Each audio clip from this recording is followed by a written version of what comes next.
If the Anthony of today walked into that middle school and said, "This is what you're going to do. This is what you're going to become. This is what you're going to be." I would tell him a few things. First of all, I would say, obviously, that I loved him, right? And that I understood the weight that he was carrying. And that you're going to go on and do incredibly important things in service of this nation. And it's gonna be really, really hard, but it's all going to be worth it. And so I would just tell him, no matter what, man, just keep your chin up, and you're good enough. You know what I mean? You're good enough. I never thought I was good enough to do anything, but that kid, that middle schooler that didn't stand a chance, that kid's good enough.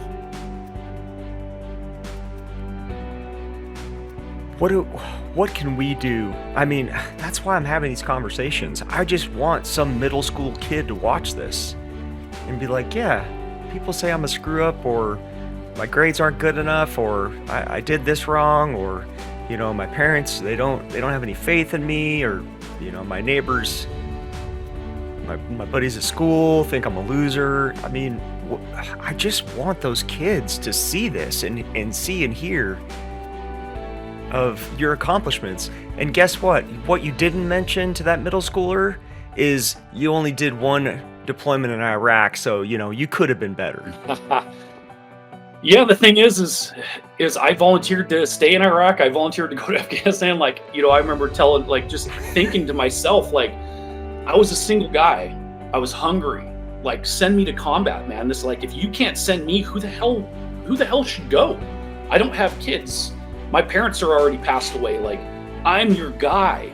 And if I'm looking at the Army and I'm just if you can't see me and send me to combat, then just go lose every single war. I don't care, because here I am telling you, I'm hungry, I'm ready to roll. And they just always said, no, go to Korea or go do this or whatever, I mean, and I just, after a while, you just kind of all right, man, well, I did what I could,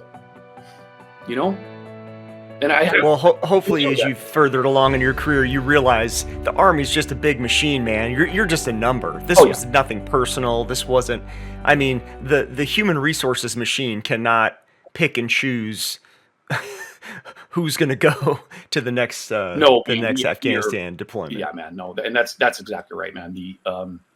You're just a cog in a machine, man. You're just a slot, and that's all you are. You're filling a slot. And the faster you recognize that, and I tell you what, the faster you realize and you get comfortable with the fact that you're completely expendable, the better your life will be in the military. And the Army's terrible for that too, man. They're really good about making sure that you're not that important. And the more that you're okay with that, the better your life in that uniform will be. You know what I mean? I think about year 6 is when I was okay, I got it now. I'm going to stop being angry that the Army's just so completely fucked up all the time. And then everything just gets better. And you start just realizing that, hey, man, I don't have to worry about this anymore. You know what I mean? They're going to do what they're going to do. And I can only control what I can control. You know what I mean?